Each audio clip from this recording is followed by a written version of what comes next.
బిఎల్ఓకు మనం ఫాలో కావడానికి లేదా బిఎల్ఓ ఎన్యూమరేషన్ రేపు మొదలు పెట్టడానికి ఎన్యూమరేషన్ ఫామ్స్ ఇవ్వడం ఎప్పుడైతే మొదలు పెడతారో రేపు 15th మొదలు పెట్టి 1 month అన్నారు ఇవ్వడానికి కలెక్షన్.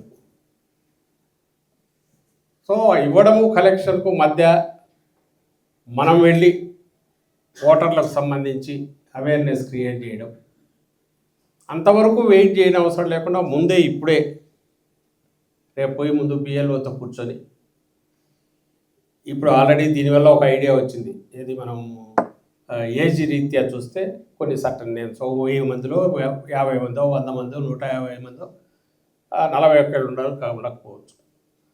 ఈ రీజన్ కాక వేరే రీజన్స్ వల్ల లింకప్ కానివి ఏదైతే ఉంటాయో వాటిని బిఎల్ఓ ఆల్రెడీ అబ్జర్వ్ చేసింటారు. ఎందుకంటే తనకు 2 లిస్టులు ఉన్నాయి కాబట్టి పెట్టుకొని మ్యాపింగ్ చేశారు కాబట్టి 2002 లిస్టుతో లింకప్ కానివి ఉంటే అంటే ఫాదర్ బంధుత్వం వలన లేదా అప్పటికి తనే ఓటర్ అయి ఉండడం కానీ ఉంటే వాటిని తీసేస్తే అవి మన దాంట్లోకి యాడ్ చేసుకుంటే ఈలోగా గన మన బిఎల్ఏ ఆ ఇళ్ళ దగ్గరికి వెళ్ళగలిగితే మన వాళ్ళ సింపతైజ్ మన ఓట్లు ఏముంటాయో వాటి దగ్గరికి వెళ్ళి వాళ్ళవి ఏమేమి ఆధారాలు ఉన్నాయో ఏమేమి కలెక్ట్ చేసి పెట్టుకోవాలో వాళ్ళని ఎన్లైటన్ చేయడం. సో దట్ బిఎల్ఓతో పాటు వచ్చే టైంకు అవి రెడీగా వాళ్ళు పెట్టుకొని ఉంటాయి.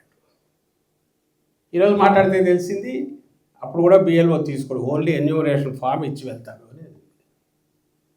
ఎన్యూమరేషన్ ఫామ్ ఇంట్లో ఇచ్చిపోయి 4 రోజుల్లో అంటే వారం రోజులు మినిమం టైం ఇచ్చి వారం రోజుల తర్వాత 3 times అతను మళ్ళీ వెళ్ళాలి ఒకవేళ ఫామ్ రాకపోతే.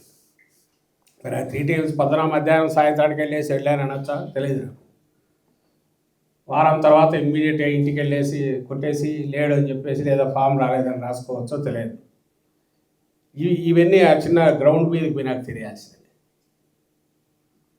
మన ఇళ్ళ దగ్గరికి వచ్చేసరికి అలాంటి పరిస్థితి రాకుండా మన బిఎల్ఏ అలర్ట్గా ఉండడం ఎట్లా చేయాలి చూసుకోవాలి. రెండవది ఎన్యూమరేషన్ ఫామ్ లింకప్ అయిన వాళ్ళు ఇవ్వాలి, లింక్ కాని వాళ్ళు ఎలాగూ ఇవ్వాలి. ఎన్యూమరేషన్ ఫామ్ పోకపోతే ఓటు పోతుంది ఆటోమేటిక్గా, లింక్ అయినోడైనా సరే. ఖచ్చితంగా చేరాలి. 3వ పాయింట్ తెలుస్తున్నది అంటే డ్రాఫ్ట్లో నువ్వు పూర్తి ఇనెలిజిబుల్ అయినా వాళ్ళ ప్రకారం కానీ రియల్గా కూడా నువ్వు ఎన్యూమరేషన్ ఫామ్ ఇస్తే దాన్ని అయితే ఎంటర్ అయిపోతుంది డ్రాఫ్ట్లో. ఆ తర్వాత డ్రాఫ్ట్లో మళ్ళీ తర్వాత క్లెయిమ్స్ అబ్జెక్షన్స్లో మనం పెట్టి వాటిని తీయించాలి. అంటే బిఎల్ఏ కనుక సరిగా ఉంటే ఫస్ట్ ఓటు తీయడానికి లేకుండా అయితే ఏర్పాటు చేసుకోవచ్చు. ఎప్పుడు అప్ టు డ్రాఫ్ట్ లెవెల్ కూడా, డ్రాఫ్ట్ లెవెల్ వరకు కూడా ఏ ఓటు పోకుండా తీసుకోవచ్చు.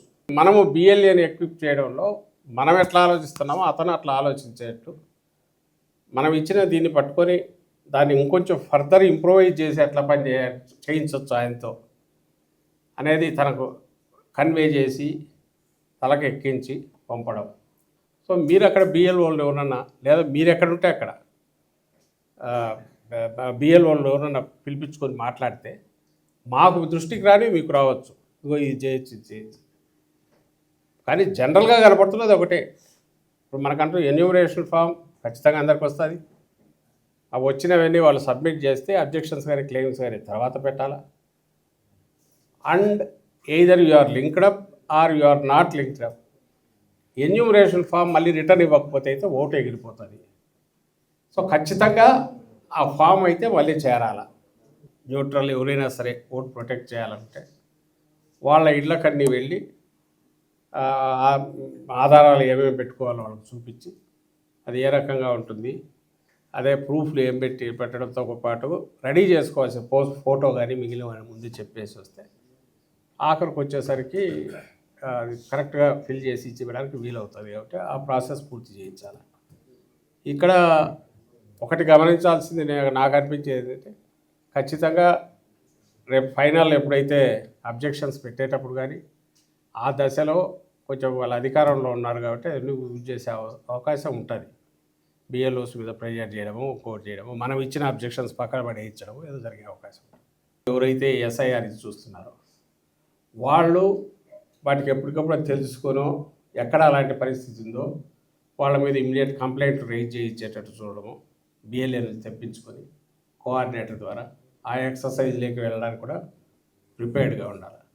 మనకి ఇప్పటి నుంచి సెప్టెంబర్ వరకు కూడా మీరందరూ దీని మీద పూర్తి ఫోకస్ పెట్టగలిగితే ఇప్పుడు ఎవరైతే పార్లమెంటుకు పెట్టామో వాళ్ళు టేకప్ చేయండి. ఫోకస్ అంటే 24 గంటలు దాని మీద ఉండాల్సిన వాళ్ళు, కానీ దానిది మాది రెస్పాన్సిబిలిటీ. మీ టీంను పర్ఫెక్ట్ చేసుకోవడము, వాళ్ళల్లో చిన్న చిన్న చేంజెస్ అవసరమైతే మార్పులు చేసుకోవడము, లేదా అడిషన్ దీన్ని పెట్టుకోవడము, టీంను పటిష్టం చేసుకుంటే ఈజీ అవుతుంది మీకు పని కూడా. మీరు బయట ఎక్కడన్నా ఉన్నా కాబట్టి ఇంకా బూత్ లెవెల్ ఏజెంట్కి వచ్చేసరికి అంటే మీరు కిందికి వెళ్తారు కదా గ్రౌండ్కు, వీ ఎక్స్పెక్ట్ ఎలక్షన్ల వరకు కూడా అతను ఆ బూత్ తన యూనిట్, ఆ కంప్లీట్ ఆ బూత్ వరకు తన యూనిట్, అక్కడ మెజారిటీ తన బాధ్యత,